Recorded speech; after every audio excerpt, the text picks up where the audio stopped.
Hello, and welcome to this week's episode of Bob's Live, our weekly show right here on the internet. And well, if you subscribe to our emails and you're watching expecting a drawing for a gift card, I've got some bad news. um, we send out those emails using an automated system that pulls from, well, this gets technical, it pulls from the RSS feed on our website, and it's gotten out of sync. So we're actually a week behind on those emails. So the drawing was actually on last week's episode. But hey, don't leave. We've got an awesome show. So this week, I wanted to cover a couple different things.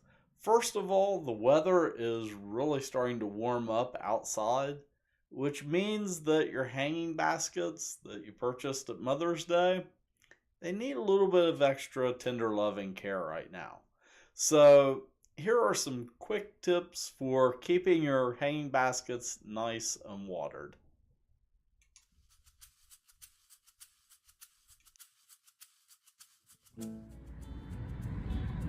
Today I'm down here at our Mesa market where we have a wide selection of hanging baskets. And with warmer weather coming in, you're really going to need to watch how much you water your hanging baskets because they're going to start needing a lot more water. And the easiest way to tell if your hanging basket needs water is to give it a lift. This basket, it is nice and heavy, so I know that it has just the right amount of water. So give your hanging baskets a periodic lift to be able to tell. But this time of year, as it gets hotter outside, you need to be watering your baskets pretty much every day until water starts to drain out the bottom. However, if the root ball dries out, water can, whenever you water, just run around that root ball and come out the bottom, and you might think that it's been watered, but the root ball is still dry. So if you give it a lift and it feels light, then you know that you still need to water it more. And if that does happen and the root ball completely dries out, you can drop it down into a little tub of water and let it soak for a little while, and that'll rehydrate that root ball. So as the temperatures get warmer, make sure you keep an eye on your baskets.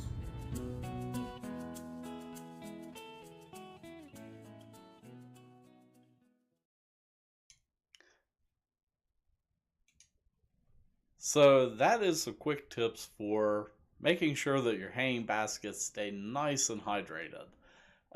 We start getting those 80, 90 degree days.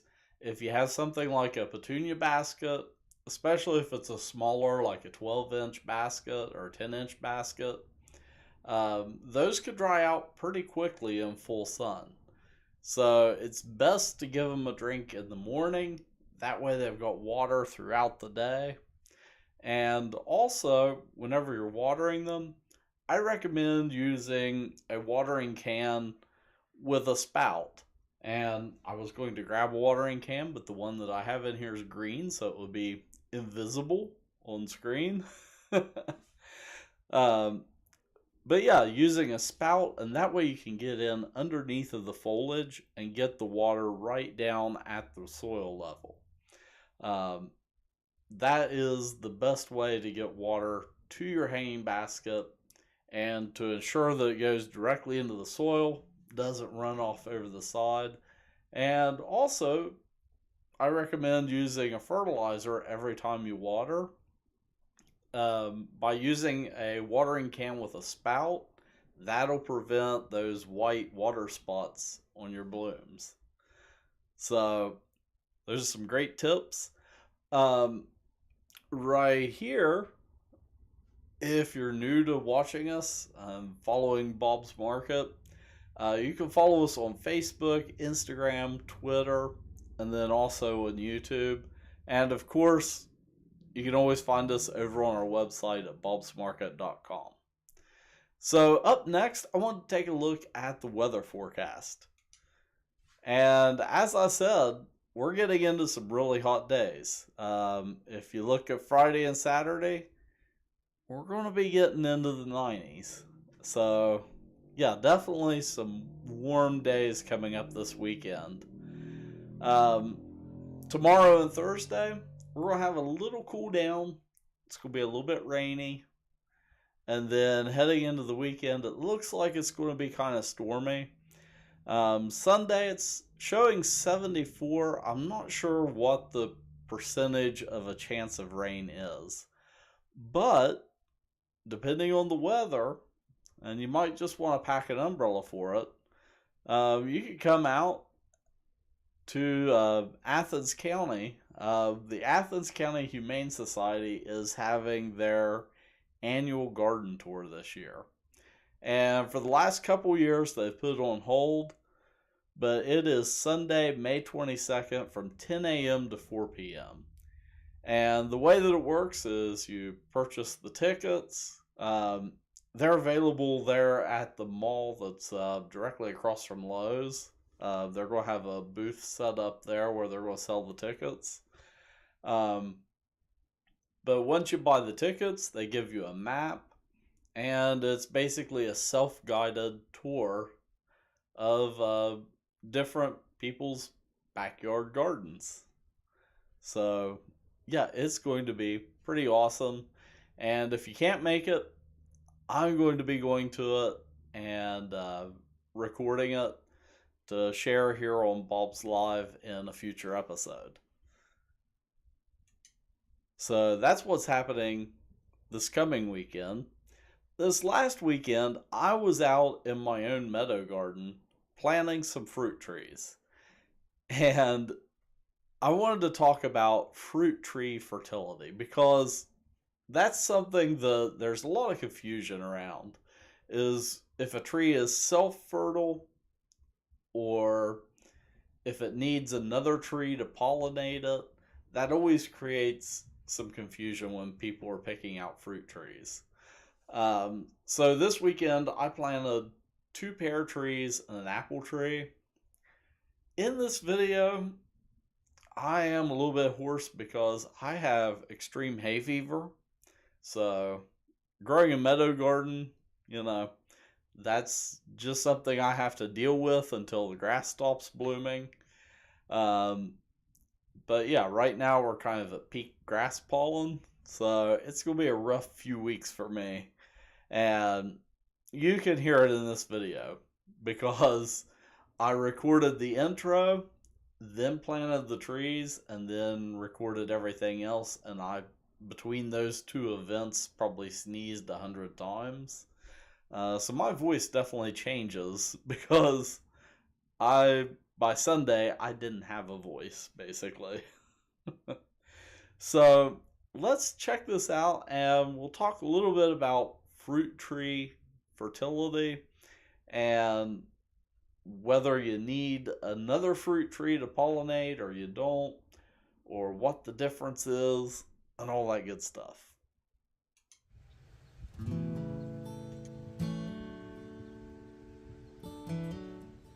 Hello.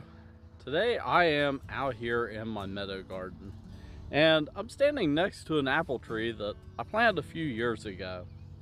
And I'm not going to do a video on planting trees because I did that with this tree.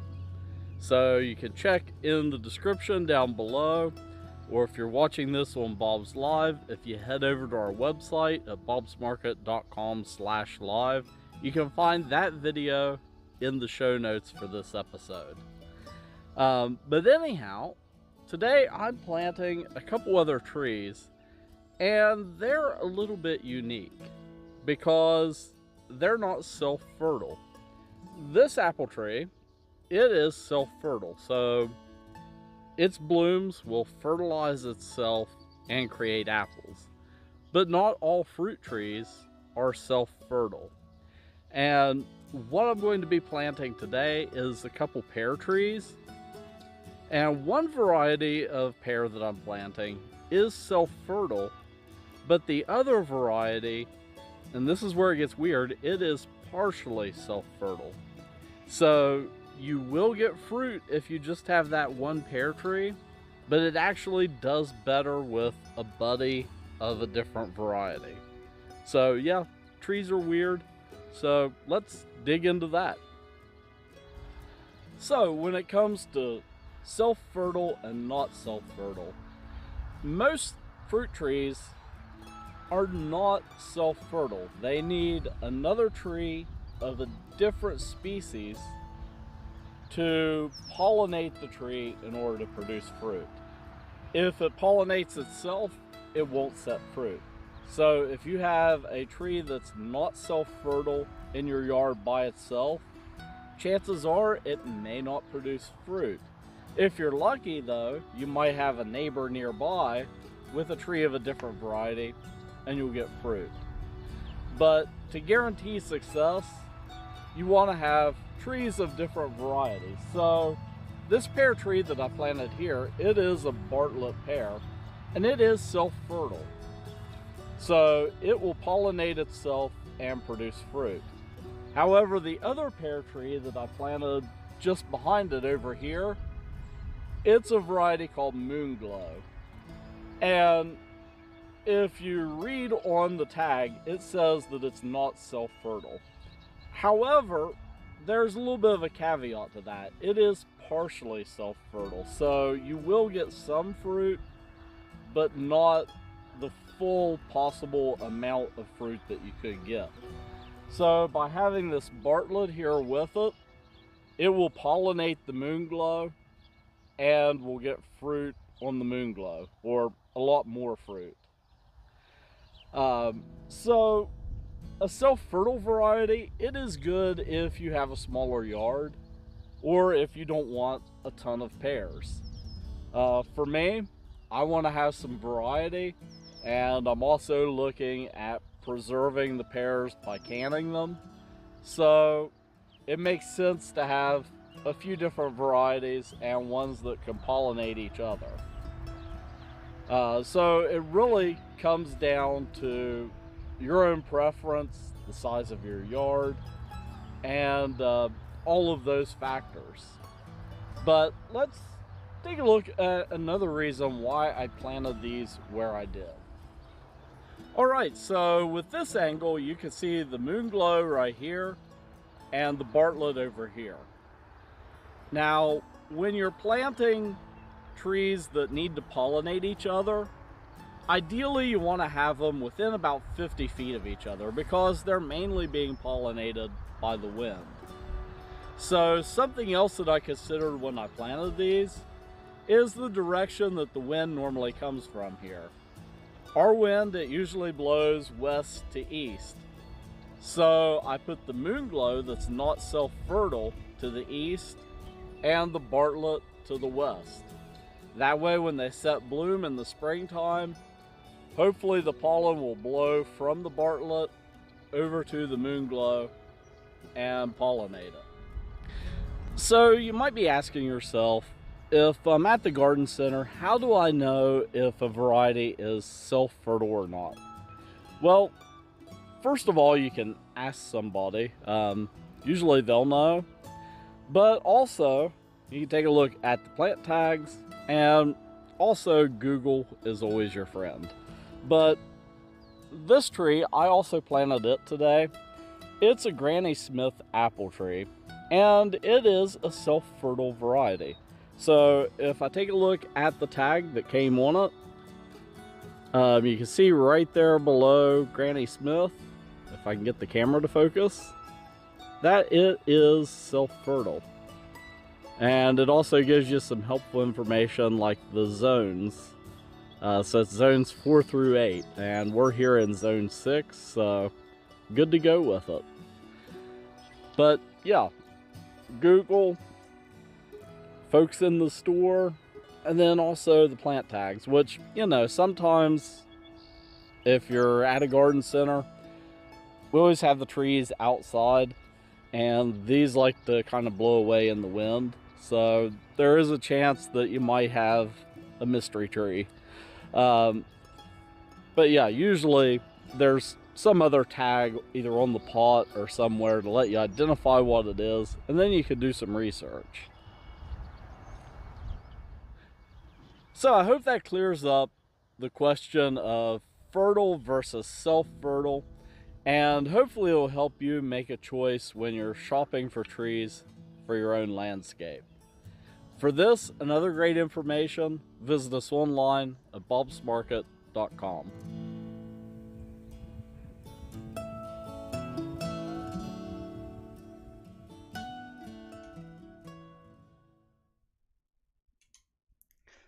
So yeah, as I said in the video, Google can be your friend when it comes to picking out fruit trees.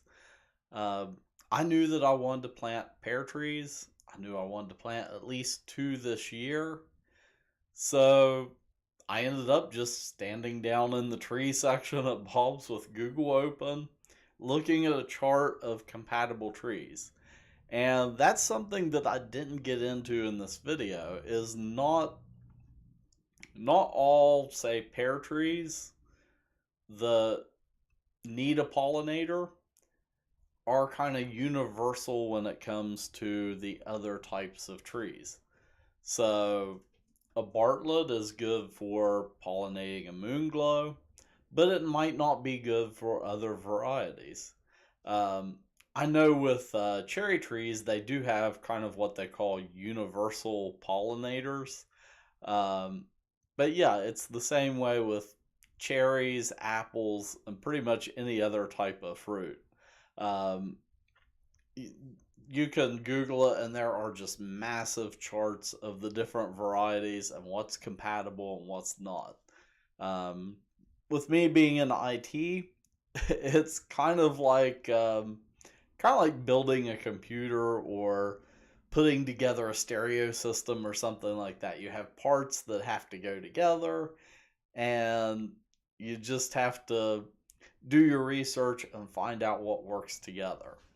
Um, so yeah, Google is always your friend. Uh, in fact, I should do like a whole episode about how to just research stuff for the garden. And really, the best resource, and hey, it actually doesn't show up clear because it's green.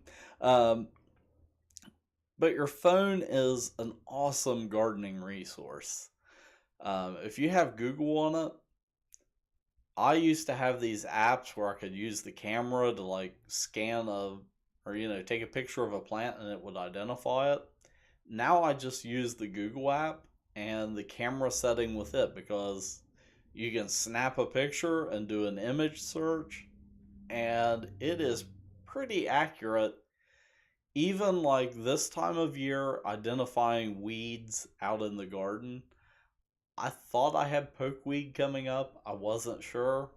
Took a picture of it. It was like that tall. Yep, it was definitely pokeweed. So, yeah, Google is awesome.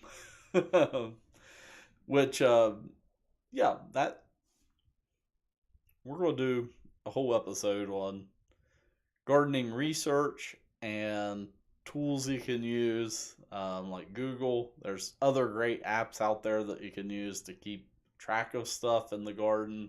So, yeah, definitely go do that. Well, that is all that I have for this week. We're going to dig into tree pollination a little bit deeper in the blog this week and kind of get into the biology behind it and why some trees are compatible, why some aren't, and also why some trees are very, very not compatible. So we'll be talking about like the Bradford pear situation. Um, that's that's a whole topic. You have some states right now that are looking at banning Bradford pears because they interbreed with native varieties and form these really invasive kind of hybrid plants that are really hard to kill and get rid of. So look for that on our blog this coming Friday. And well, that is all that I have for this week. So until next time, keep growing.